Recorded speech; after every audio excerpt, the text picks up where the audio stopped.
Relaxing country life ang naghihintay sa mga papasyal sa isang bayan sa Bukidnon na hitik sa luntiang bulubundukin. Tara sa home of the country's finest cowboys.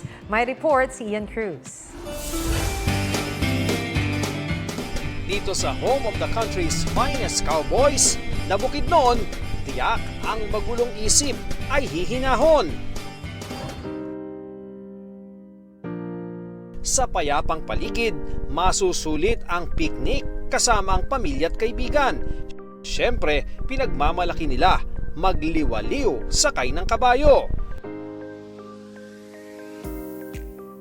Pwedeng mag-ala pastol ng mga baka. O kung intimate date naman, pwede na ang lambingan sa dagat-dagatan. Pagmamayari ng lokal na pamahalaan ang kabukiran at sa halagang 100, para ka nang nasa New Zealand. May enjoy na rin ang trail at hiking papunta sa waterfalls.